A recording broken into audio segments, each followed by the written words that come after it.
Hey folks, it's Saturday, January 15th, 2022, and I've given it some thought and realized I might need to recap a little bit about the Backyard Observatory project. A backyard observatory is basically a place to keep your telescope set up despite the weather so that you can have instant access to it whenever you have an opportunity for the sky to clear up and be able to immediately go out, do a few things in order to prepare it for astronomical use. Weather is very variable. The moon often plays a role in skies. Telescopes can be very arduous to set up. They can also be quite heavy, some of the components. So ideally, what you would want to have is a way in which to just go outside on a beautiful, inspiring, starry night, and with or without the planets, mostly without the moon, and just go about the glories of considering the magnificence of the cosmos. Every good structure begins with a foundation. Now, in most instances, the foundation of a house is, for instance, made out of concrete. Well, in this case, we wanted to develop an observatory that is portable, which means you need to be able to break it down and take it with you. You'll probably just leave it set up in the backyard or wherever your observing locale is completely, and in isolation just leave it alone until you use it. But you may also want to create an observatory that's portable, and certainly in the very least, if you move from one location to another, you want to be able to disassemble it and reassemble it for use elsewhere. Another objective of a good personal private observatory would be that it would be extensible. You'd want to be able to expand it as your equipment gets larger and larger. In that case, if you just go out and buy a $4,000 or $5,000 private observatory with a dome on it, you're pretty much limited to whatever that dome will accommodate. And if you make a change in equipment, for instance going from a 5-inch refractor telescope on an equatorial mount to a 16-inch Dobsonian, then you would probably have to reconfigure or perhaps even get another observatory. In this case, we've come up with a design that's extensible, and it's based on one main factor, and that factor is a facet. Because a foundation is essential and portability is desirable, what you want to do is you want to create a facet that can be disassembled and reassembled in component parts. Well, the basic foundation of that facet is what I call a footer. And here we have a completed footer. It's made out of 3/4 inch diameter wood, 3/4 by 6, and 3/4 by 1.5, which are the main components. In addition, you have to have a way to meld the facets together and make it extensible. And the way I've done that with these facets, footers, is to add these plates, bendable plates. So you'll notice there's an outside plate here, and that eventually will be bent to conform with the other facet that would be downstream in this. So what you get is a series of facets that have different angles on them. So I want to just show you quickly and recap how to construct a footer. In addition, there's also an interior bendable component here, and that allows you to change the angle on the inside. So the footer supports both connecting to other footers as well as, through this slot on the top, extension to create a wall. All construction projects begin with material. In this case, we're using wood. This is probably a pine. It seems fairly solid to me. It's not a light, it's a heavier pine. And it is, as I said, 6 by an inch, or about 6 inches in width by 3/4 of an inch diameter. In addition, you have this component here, which has already been pre-cut by me. It's a leftover from actually observing the observatory, which is used to bind together 2 pieces of wood. So that acts as a slot. So there's a slot that's going to be in here that's going to hold a wall. So now I have to cut this. As I said, this binding component for the slot has already been pre-cut by me as part of a previous previous projects. And now I'm about to cut the 6-inch component into the two 48-inch long sections that are bound together with this supporting material in order to create the slot necessary to support a observatory wall, which is part of the facet of the observatory.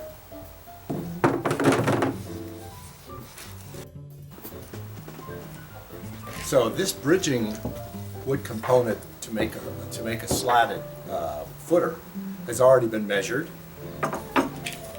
It is, in fact, a very precise 48 inches long. Why 48? Because when you build a wall, you'll typically make a wall that goes into the slat out of a 4x8 plywood, or what I used was T111, which is more of a textured wood. It has a nicer appearance.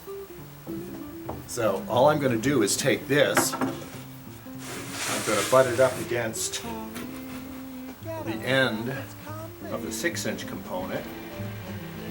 I'm just going to go ahead and, because I don't have a pen handy, I'm just going to go ahead and use a box cutter and leave a mark where I'm going to be cutting. Of course, that mark has to go all the way through the other side, and you want to make it as square as possible. You can do it by eyeball. I've already got a bit of a mark here, so I know pretty much where the line is. So having demarcated my 6x3/4 inch pine wood, I'm now going to be able to saw it. I'm just going to use a hand saw in this case, although I've used power saws in the past. So what I'm going to do is I'm going to place the heavy footstone here on this portion of the wood to make it easier for me to cut without it jumping around. And for a nice precise cut, I have a miter saw. Now my principal concern at this point is that this is going to start to flex towards the end of the sawing, so I'm going to have to be very careful about that. Now I'm not a very experienced carpenter, so anybody who has some basic knowledge of hand tools and how to do construction should be able to do this project reasonably well, if you're careful.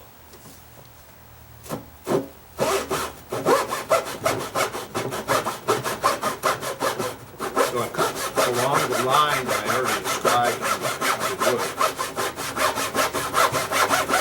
What I've got now is another saw, but this particular one does not have a dorsal ridge, as you can see there, which is blocking my ability to get a direct vertical cut.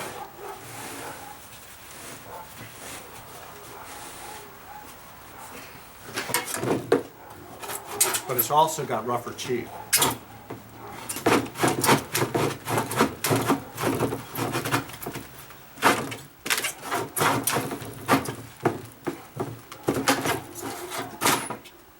Okay, there was a little bit of splintering, as you can see on the end, but really not bad. Now, for whatever reason, the length of this board, when it was one single board, was not 48 or 96 inches, it was 97, which means I'm going to have to cut off the tip on here. You don't need to follow this though. As you can see now I have two 48-inch 6x3/4 inch boards of almost roughly the same length. To create a footer is a very straightforward process. All I'll need to do is insert this previously cut 1.5 inch by 3/4 inch board between the two, and then screw them in from both sides. Typically it takes 6 1.5 inch sized wood screws. So I've got my wood screws, and there's star patterned heads on these. Here's a star patterned screwdriver. Put in the drive-in position. So what I want to do now is I'm going to simplify. I'm going to use this piece of wood. I want to basically screw in from the other side, not from this side. So what I'm going to do is I am going to use this piece here as a shelf for this. Then I'm going to stick this footer slat here on the bottom. square it up, because I want this, when it's done, to be perfectly flat on the bottom because it's going to fit on a deck. And I want it to be perfectly square at the end. So a good place to start in something like this is right in the middle. So I'm just completing this final screw here. So now there's 3. And we have this offset board in here. And of course, the next stage is to put this board on. Now, if you really want to be aesthetics about it, you make sure you look the board over and make sure there's no knots or no gashes or anything. Now you'll notice here, I'm going to have to get another board to put in between in the slot to support it. So let me go ahead and take care of that, see if I can find some. So I've got a piece of remnant, 1.5 by 3/4. I'm just going to drop this in here to act as a support. Doesn't have to be square, it just has to support it. This, however, has to once again be planar and square at the edges. And in this case, I am going to start a little offsetted over here. Once again, 3/4 of an inch in because of the width of the offset board. Working with this kind of material is doable to do by hand. Okay, as you can see, I'm finishing up the 4th screw. I decided to go ahead, I wanted to have some closer to the end here and here. And I put 2 in the center there, appropriately displaced. And as I finish up this screw, wood screw, and tighten this other one over here, that I mentioned, you will now have an opportunity to see a completed footer. I'm moving the spacer out. Completed footer. Now that'll allow me to drop a 4. That'll allow me to drop a 4x4 piece of T111 into this, which I'll show you in a minute, just so you get the experience. Okay, notice I placed the footer down here for convenience. And that's basically where it would appear in the observatory. It would be the base. And then, if this was the external wall, T111 4x4 drops into it. An observatory that could have as many as 6, possibly 8, with a limited tilt to the roof angle, which means you probably want it to be a little taller, and if that were the case, you would want to have a higher footer. So to complete a footer, other than the cosmetics of painting and staining or whatever you're going to do with it, you need to have mount the plates, bendable plates that are used for the interface to the other footers, such as this one. And the way to do that is you want to make sure they're all consistent. So this one's bent at about, let's see, there's going to be 5 facets. There's 5 facets in my personal observatory because it's for a 6-inch refractor, f8 refractor.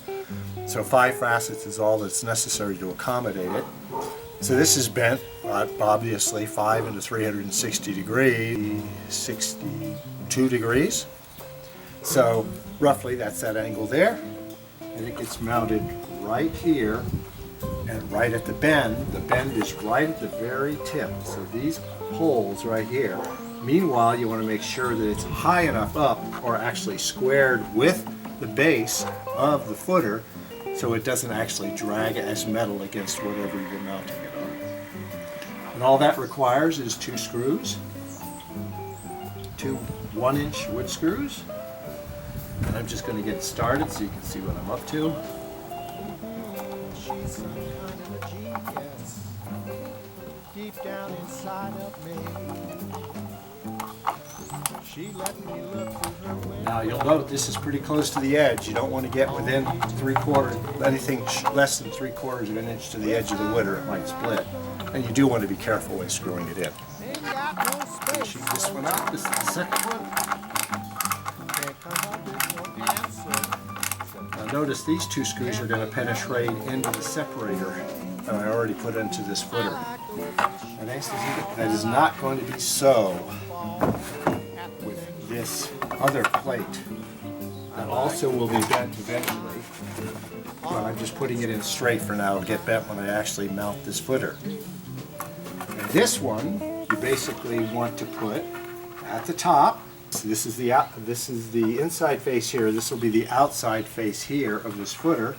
And what I'm doing is about a 6 or 7 inch plate, and I'm basically going to mount it halfway between the second and third set of holes, because it's going to have to bend around and attach to another one of these footers later.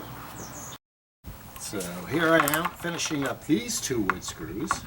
Now you will note, of course, that the wood screws have penetrated right here, which means I have to back them out when I put an actual wall in this footer facet. But actually what I may end up doing is putting a screw that goes through so the wall can be removed that goes to the other side, which is one of the reasons why these 2 plates are offset from one another. That'll make the observatory more easily disassemblable if I want to use it remotely at a natural location at a higher elevation. So now I'm going to show you how 2 footers interface using these plates. Now, ultimately, I'll be removing these wood screws and replacing it with nuts and bolts for quick assembly and disassembly.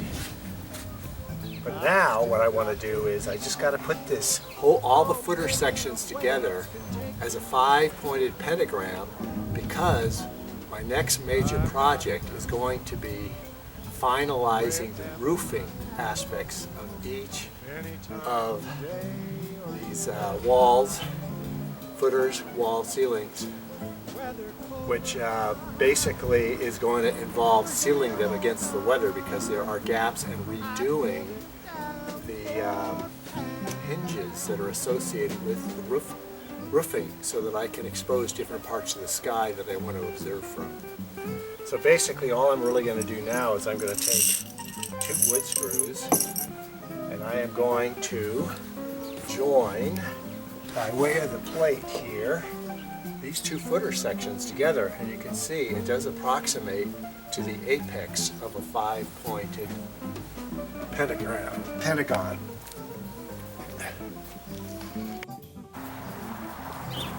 Okay, so I got the wood screws started into the footer, and now I'm finalizing them. I'm not going to put them in too tight. All I really need to put the pentagon together for is to put the roofing sections in, so that I can get the angles right. So there you go. And I won't even bother yet with this outer flange. So now I just need to complete this for all 5 footer sections. It's pretty clear where we're going with all this right now. We're laying the foundation for the portable observatory, which for me will be mostly a permanent installation until I decide to get on the road with fellow astronomers. And at that point, the idea would be to convert it over to a portable, which means removing specific wood screws, such as what I'm screwing in now, and replacing them with bolts and nuts, or maybe wing nuts, that go all the way through, so that it can be easily mantled and dismantled by hand with a minimum amount of tools. Of course, you can see I am sort of using the minimum amount of tools right now in order to assemble it.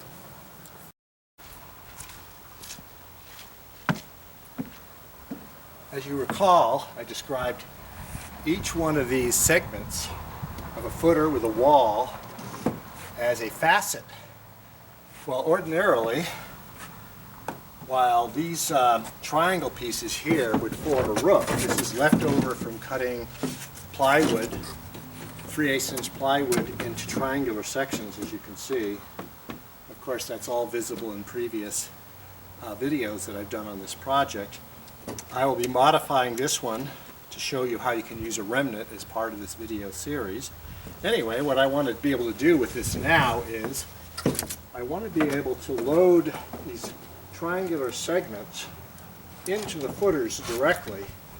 And then what I want to do is tilt them all at an angle so they all hold each other up. They're self-supportive. After that, I can get an idea of how to seal them against the weather using plastic weather stripping. So this is one of the reasons why I had to create this other footer. And as I said, the only reason I needed this other footer is because I've already committed one of the footers to being the door to access the observatory.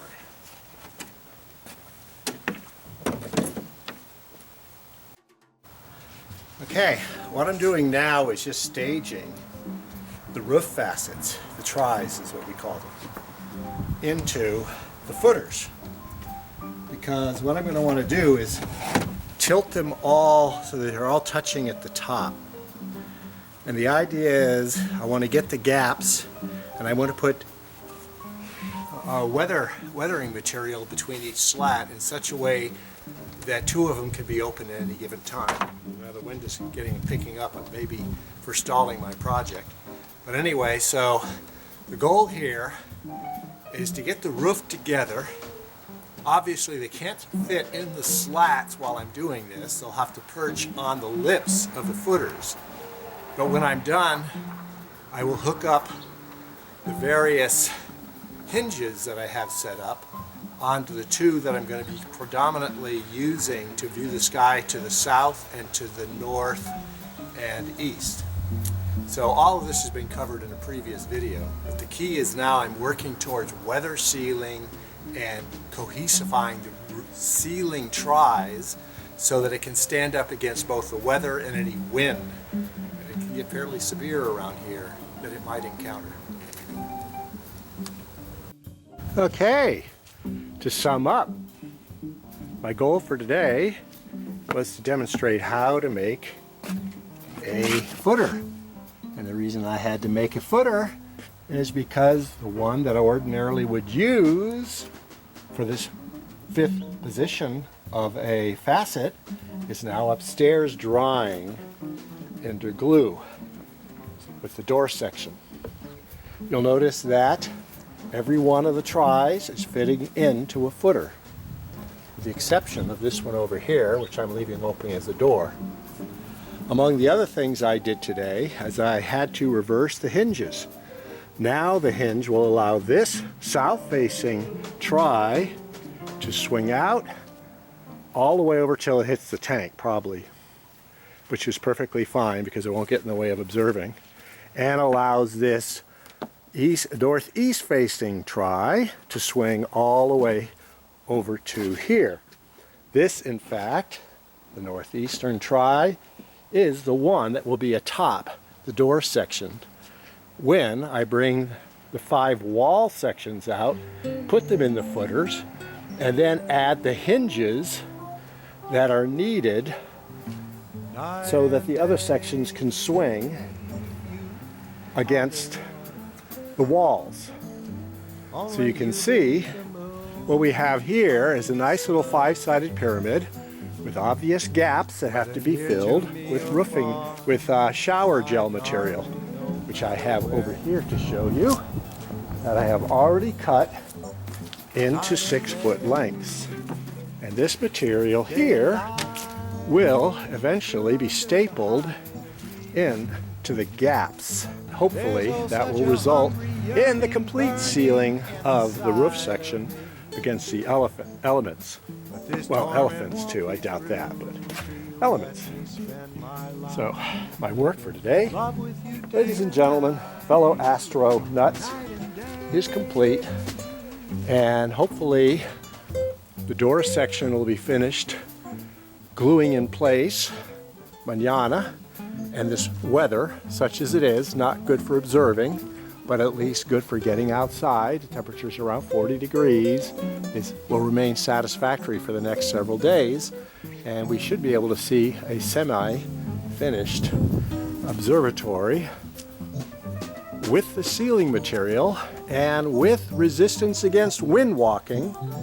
Would allow me to put the G11 Gemini 2 mount, Losman D mount, in a more or less permanent installation within the observatory for easy use.